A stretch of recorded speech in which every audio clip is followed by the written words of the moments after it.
He said I wasn't involved. That was his first mistake. Sunday evening, winter air biting through my sleeves. I came home after meeting the guy fixing the garage door. I'd found him online. A retired welder who moonlighted as a handyman. Cash only. Didn't ask questions, just solved them. He'd crawled under the frame while I stood outside in the wind, holding his flashlight and pretending to be useful.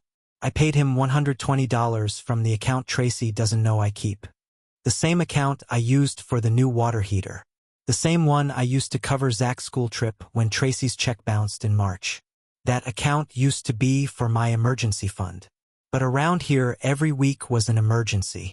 When I stepped into the house, I was met with the smell of bacon grease and body spray. That cheap adolescent kind, too sharp, like someone trying too hard to erase something worse. The kitchen light was on. Dirty dishes stacked in the sink. Grease splattered across the stovetop I just degreased the day before. Tracy's purse was on the counter. Her coat was still draped over the dining chair like she'd come home and immediately stopped caring. That's how it had been for a while. Like presence was enough. Like being in the house counted as participation. Zach was in the living room, legs splayed over both arms of my recliner, wearing socks I knew I'd bought, headset on, controller in hand, shouting obscenities at a screen. He didn't even pause when I walked in. Didn't look up. Didn't greet me. Just kept firing virtual bullets while real ones built in my chest. I stepped halfway into the room. Calm. Too calm. Can you turn that down a bit? He scoffed. You're not even involved. Stay out of our business. His voice was flat, dismissive. It wasn't just rude, it was surgical. He meant it to cut. And it did. Tracy stood at the fridge, hand resting on the handle like she'd been frozen mid-movement. She didn't look at me, didn't look at him, just stared at some spot on the calendar like if she squinted hard enough, it would explain all this away. She didn't say a word. Not to him, not to me. The silence hit louder than anything he could have shouted. I shut the front door. Quietly. No yelling. No scene. Just walked past them like a ghost with a heartbeat and climbed the stairs. But the decision was already made. Because I'd heard it. In his voice. That arrogance. That casual contempt. The kind of venom that doesn't come from nowhere. It's fed. Taught. Reinforced. You're not even involved. Not involved. Not involved in the birthday parties I planned because Tracy forgot. Not involved in the late-night ER trip when Zach twisted his ankle and cried in the back seat while I tried to find the insurance card.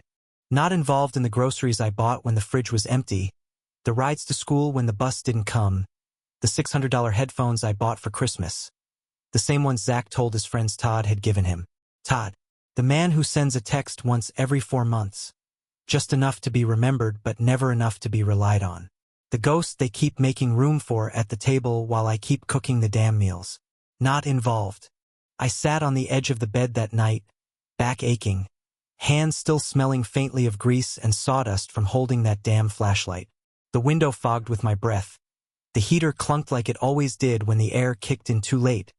And somewhere downstairs Zach kept shouting through his headset like nothing had happened. Like I was a noise in the background. Like I didn't exist here beyond my wallet. Tracy came up an hour later. She smelled like the kitchen. Oil, burnt edges, something sour. She changed without speaking.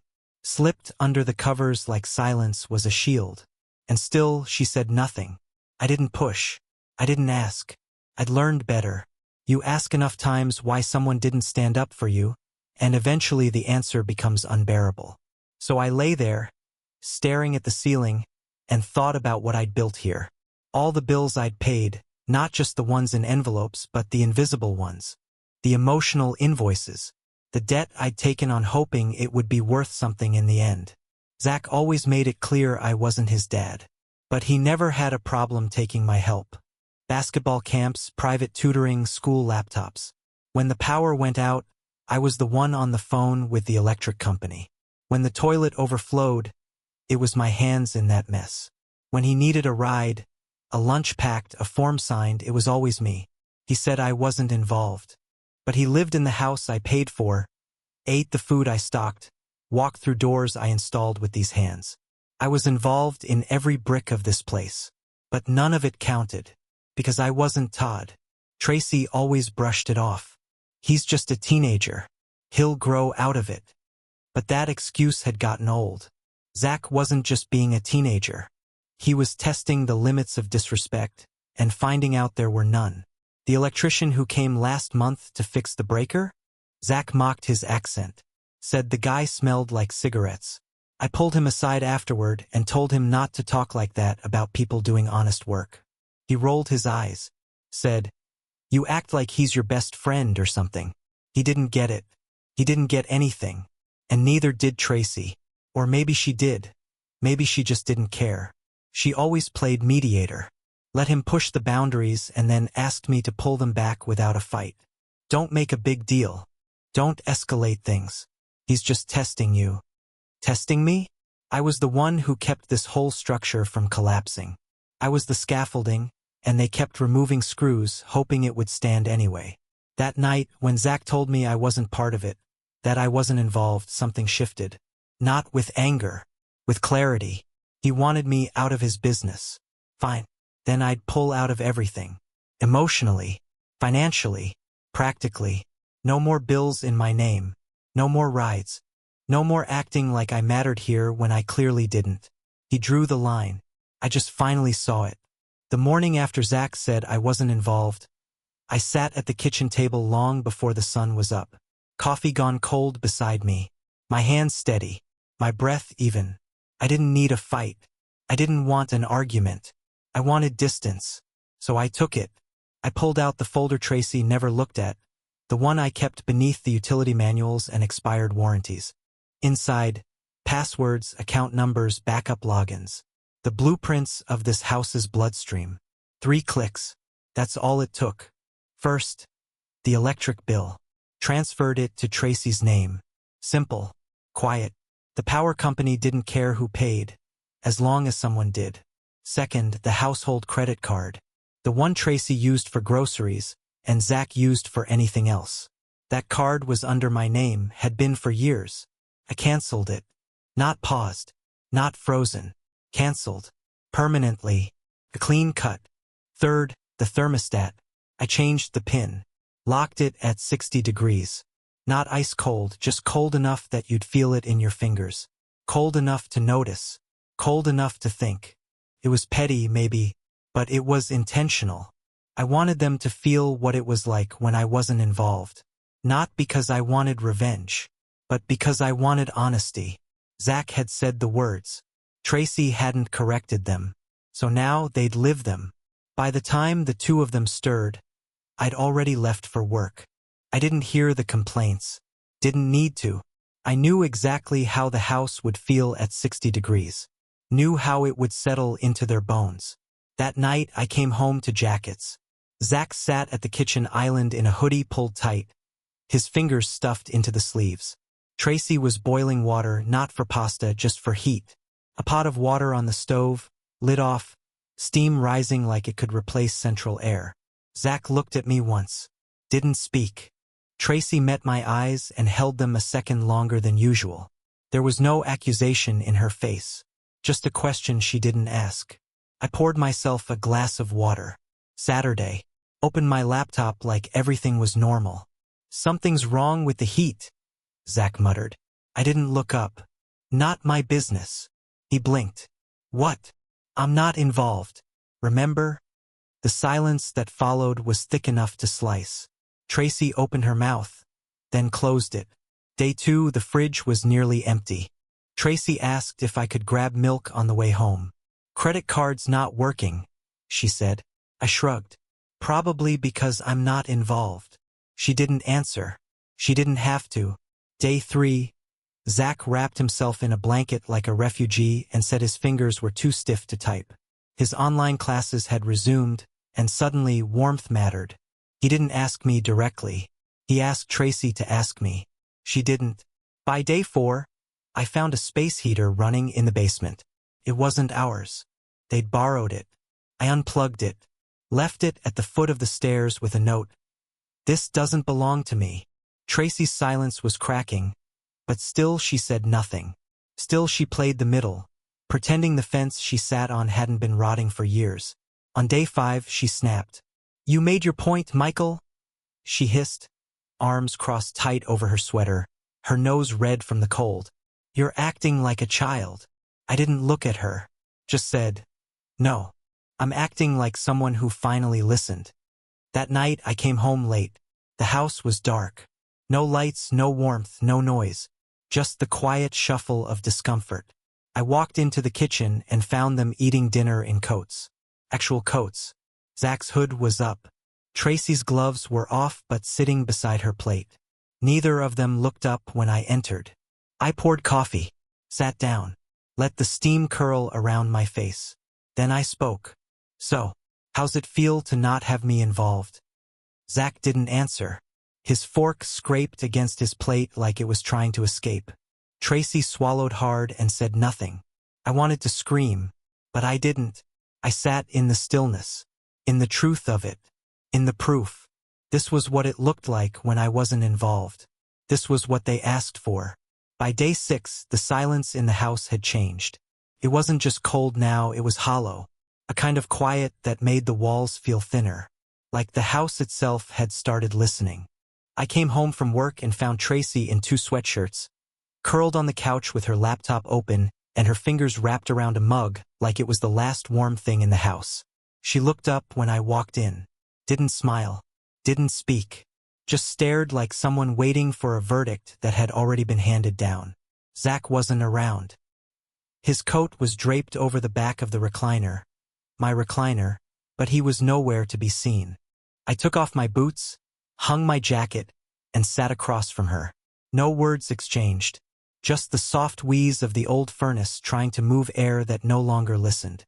She set the mug down and folded her hands. "We need to talk." I nodded. Waited. She cleared her throat. "About Zach.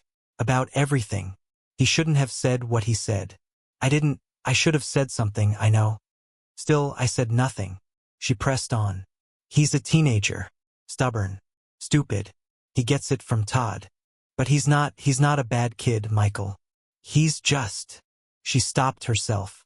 Looked down. "He doesn't know what you've done for him. Not really." I finally spoke. "And do you?" That broke the rhythm. Her lips parted like she wanted to answer, but the truth was already on the table. I didn't need her words. I needed her absence to speak for her. She sighed. "He's been different this week. Quiet. Keeps checking the thermostat. Keeps trying to fix things that aren't his to fix." I sipped my coffee. "Sounds familiar." She winced. Later that night, Zach came into the kitchen while I was finishing dishes. He wasn't wearing his headset. No phone in hand. No backpack slung low with fake swagger. Just Zach, barefoot on cold tile. His voice softer than I'd heard in years. "Can I ask you something?" I didn't turn around. Just nodded. "Can you unlock the thermostat?" I shut the tap. Dried my hands. Turned slowly. He looked smaller than usual. The hoodie hung off him. Eyes sunken, not from sleep, but from understanding. "No," I said. "Not yet." He blinked. "Why not?" "Because you haven't earned it." His brow furrowed. "It's just heat." "No," I said. "It's respect." He looked at me for a long time. And then, for the first time in forever, he didn't argue. He just nodded, quiet, and left the room without a word. That was the shift. Not forgiveness, not healing, but something smaller, realer.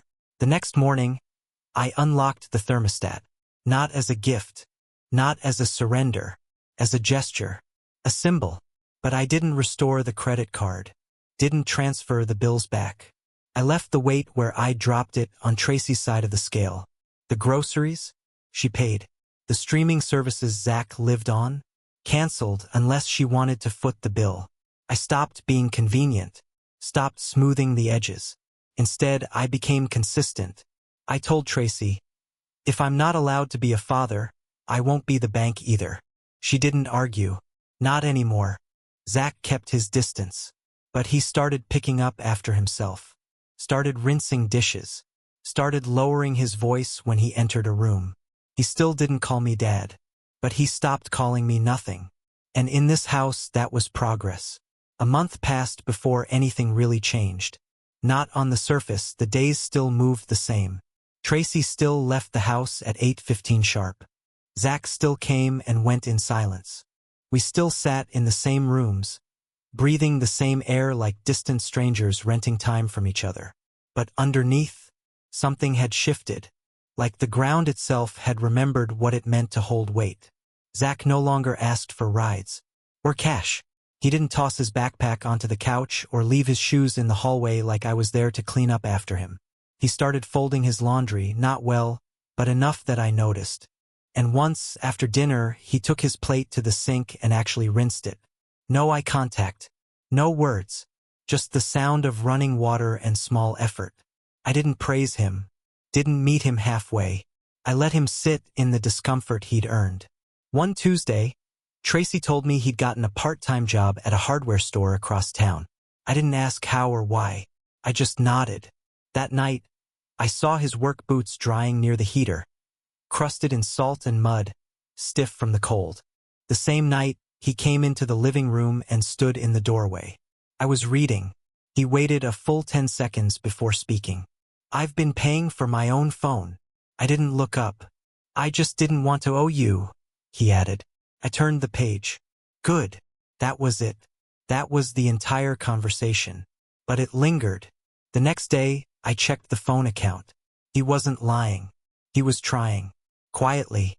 Without announcement. Without apology. Trying maybe for the first time. 2 weeks later, I caught Tracy watching him while he did the dishes. Not with pride, with confusion. Like she didn't recognize the boy standing there. Like something had cracked and let the light in. That night, when we were alone, she asked, "Do you think he really changed?" I said, "No." She blinked. "He's changing," I corrected. "That's different." She nodded, didn't smile, but she understood. And then came the day I'd been dreading, not for what it was, but for what it symbolized. Father's Day. Every year it was awkward. I never expected a card. Never wanted a celebration, but I'd lie if I said it didn't sting. Seeing Zach call Todd, hearing him laugh like nothing had ever been broken between them. This year, the phone call didn't come. Instead, Zach walked into the kitchen just after breakfast. He had a small brown paper bag in his hand. No ribbons, no tags, just folded once at the top like a sandwich. He held it out to me. Inside was a pair of work gloves. Heavy duty. The kind made for long days and splintered wood. He didn't say, "Happy Father's Day." He didn't say anything, just turned around and left the room. I stared at the gloves for a long time, not because they were thoughtful, but because they were earned, bought with his own money, given without ceremony. Later that night, I saw him in the driveway trying to check the oil on his beat-up car. He couldn't get the dipstick back in. I walked over, didn't say a word. Just showed him how. He didn't thank me, but he didn't walk away either. It wasn't love. It wasn't redemption, but it was something. The next week, I was driving him to school. His car had finally given up, and we were stopped at a light when he said it. "Glad the house is warm again." I didn't respond. Then, quietly, "Thanks for letting us feel what it's like when you weren't." That one sat heavy. Heavy enough that I had to grip the wheel tighter. He didn't call me Dad. Still hasn't. But he doesn't look through me anymore. And I don't need the word, not if I have the weight. We're not a family. Not like people think. We're something broken that still walks upright. Something fractured, but aware now, painfully, fully, of every crack. And sometimes that's enough. Sometimes just surviving the silence is enough. But I still ask myself late at night, was I too harsh? Too cold? Did I punish a boy for the crime of being young and stupid? Or did I teach him something no one else would? When they drew the line and told me I was nothing, was I wrong to let them live with that truth? Would you have endured it? Or would you have done the same? Tell me, was I wrong?